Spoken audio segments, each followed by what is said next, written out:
Take it away. All right. Thank you, Andres. And thank you for the invitation today. This is an important topic, and it's an important work that ChemFriendly does, and I'm really privileged to be here. So thank you. I wanted to talk for not too long a time, but just a kind of a foundation about how I see triggers and cravings, particularly in regard to chemsex. So I've prepared a few slides I'd like to share with you guys.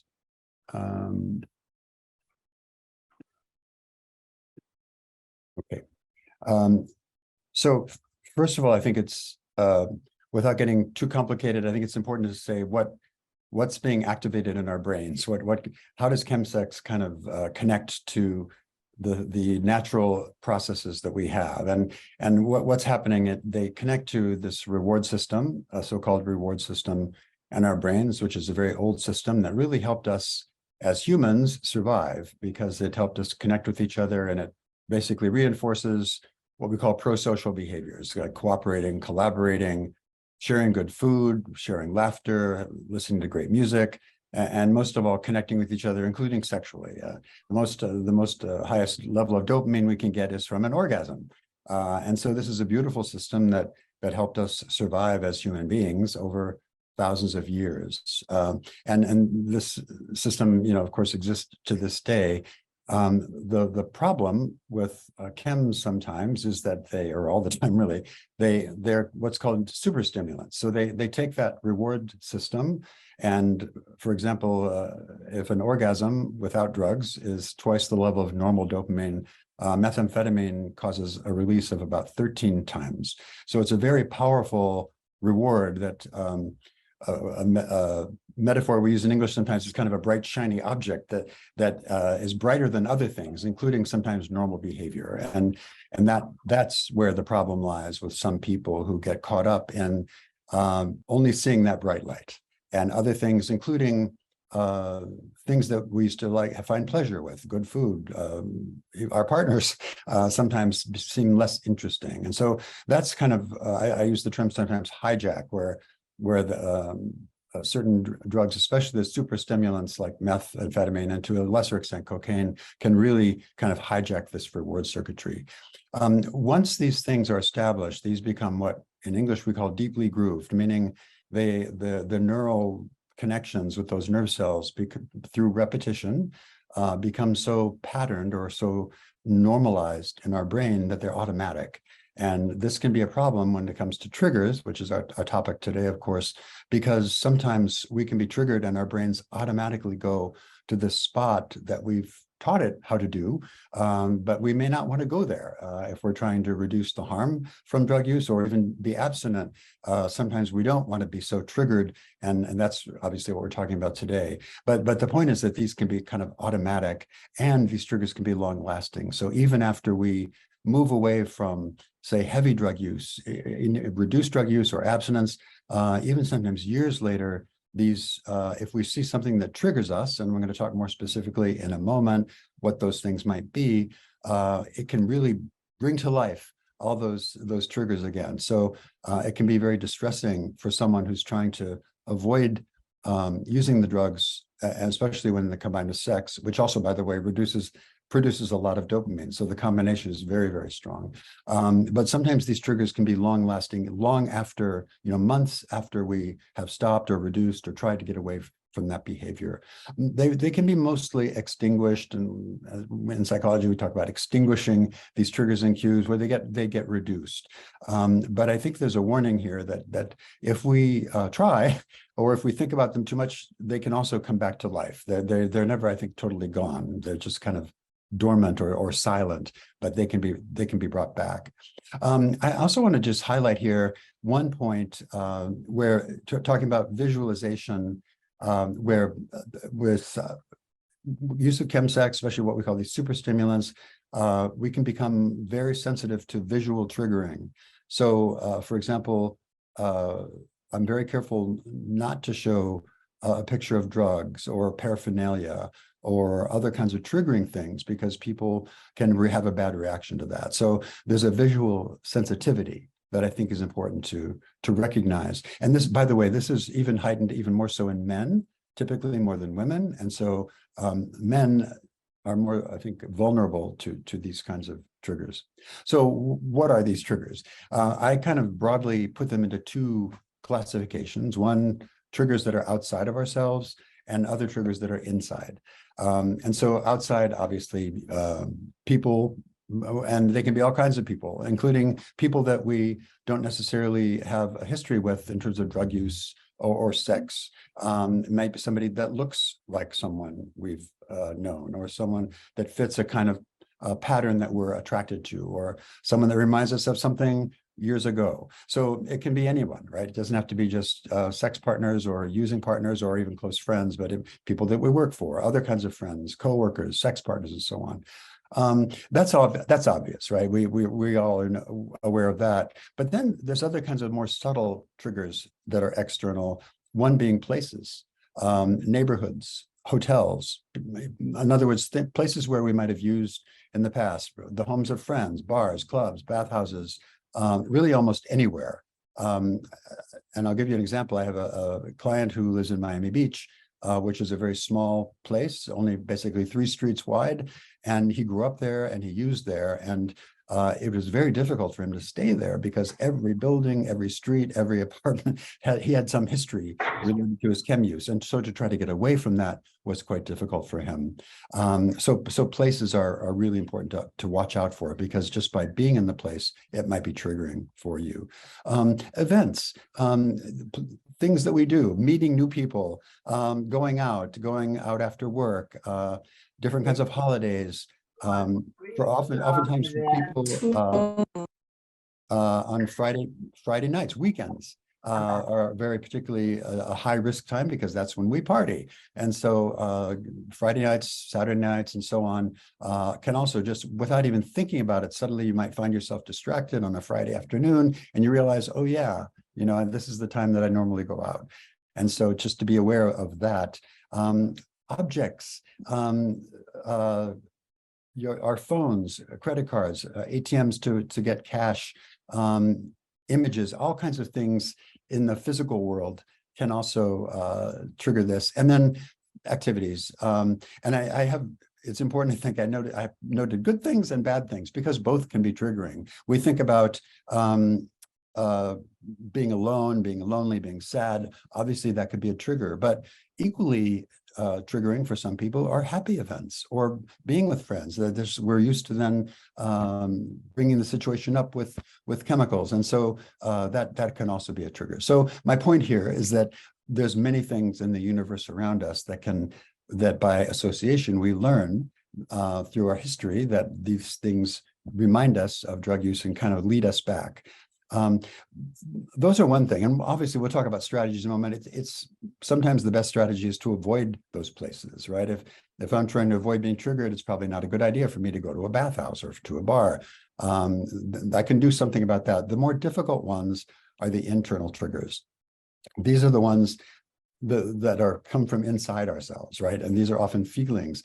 And traditionally, these kind of feelings have been put into 2 criteria: bad feelings or good feelings, basically. I've introduced a third one because I think I don't like to label all of these, by the way, are normal feelings that every human experiences, but I have a third one down at the bottom I'll get to in a moment, just normal.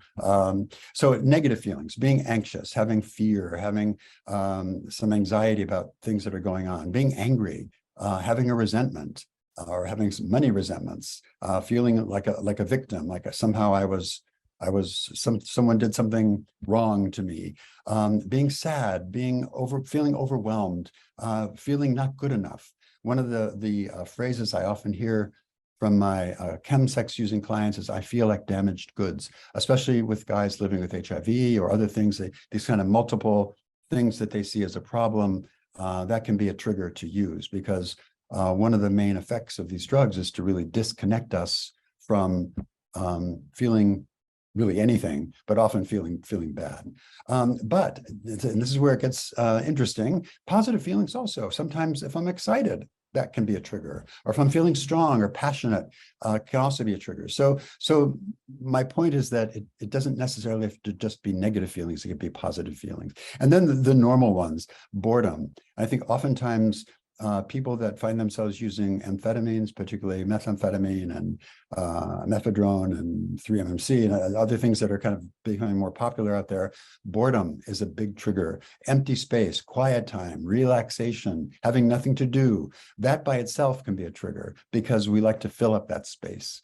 Other things that are normal but also can be triggering, feeling nervous, feeling tired, lonely, embarrassed, and so on. So my point is that these are harder to deal with because they arise from within us. And so we have to have some strategies to deal with that.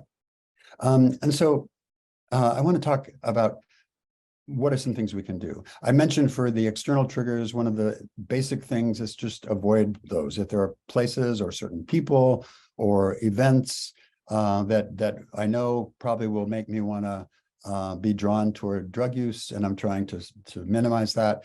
It's probably smart to avoid some of those things. We can distract ourselves.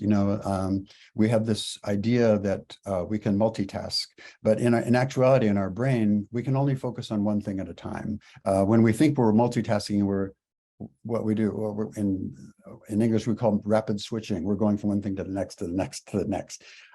So if we're thinking about, if we're feeling a trigger or craving, one easy strategy is to distract ourselves by thinking about someone else or doing something else, making a call to a friend who can be supportive, getting out of a situation, taking a walk, doing some deep breathing. If you have a dog or a cat, connecting with them, something that will ground us to kind of get us back connected to ourselves and feeling good. But the point is, if we're doing those things, it's impossible to think about drugs at the same time. Now we can do that 1,000 times a minute. We can go back to the drug and we have to release it and distract ourselves again. But distraction is a really useful and major way to kind of minimize some of those things.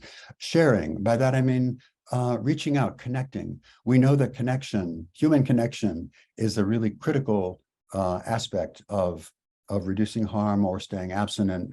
And so people, there's some really interesting research out there now about the power of social connection as really a very important element in reducing harm from these drugs. And so the more that we can do, the better. And by the way, it's important to practice that while you're in a good place. Practice making a call, reaching out, connecting with someone somehow, because when you're feeling not so good, when you're kind of in danger of maybe using drugs when you don't want to, it's more difficult to reach out and make that call for help if you haven't been normally used to doing that in the first place. And so I think that ability to reach out is really important. We know that connection in every space is just so important. And I think this is especially important for queer people that often have other negative beliefs about themselves, and connection is good for that too. I mean, the more positive, feeling good kind of connection we can have with other people, the more helpful it is. Ride the wave, and this is something that I found useful as a therapist with folks, in that to understand that a trigger often is like a wave. It builds and builds and builds, gets stronger and stronger, and when we're riding that up, it feels like, oh my God, this is, I can't stand this. I'm going to have to give in and use. But often, if we can just let it pass, it will pass. It washes over us like a wave. And I think the important thing is to not connect to it, not to attach to it, but really do some of these other techniques. Distract yourself, make a call, do some deep breathing. I'm a big believer in different breathing techniques to re-stabilize our emotional system when it gets triggered. By the way, just as a footnote, when we do any kind of breathing, if we have a longer out breath, that is a signal to the body to relax. And so I do something often called 4-7-8 breathing, where I inhale for 4 counts, hold it for 7 counts, and exhale for 8. And just by doing that, it's a signal. Even 4 or 5 repetitions of that cycle signals the body to calm down. And by the way, it distracts us. If we're counting breaths, it's another way to focus our brains somewhere else. But I think that's really important to not attach to the trigger, but just let it pass, and it will pass. We don't have to succumb to that. We don't have to give into that. So that I call that ride the wave. Another thing to contaminate the fantasy, oftentimes when we're triggered, we think about other times and we remember the good parts, right? We remember how good it felt, or the hot sex, or the strong connection, or feeling, and maybe feelings of sadness, or body shame, or whatever might be going on with us. Sometimes when we're in that place with these drugs, it disconnects us from those bad feelings. And we remember that, but we tend not to remember maybe how often after that we feel ashamed, or we feel sick, or we're just so tired, or we can't go to work for several days. And we kind of, we only, in English, we say cherry pick, right? We remember the good stuff, but we don't remember the whole story. And so when I say contaminate the fantasy, I mean, go through and really remember how it really is, afterwards. It's not always a wonderful experience. Sometimes it ends badly. Sometimes you just feel bad afterwards. But if you're feeling triggered, I think try to have a realistic picture of that. And I find it also very helpful, by the way, to connect with other people when you're going through that, because sometimes if we walk into our fantasies in our heads without someone to walk with us, that can be a dangerous place, because it's a very powerful place to enter. So, but I think to have a realistic view and well, as I say, contaminate that fantasy.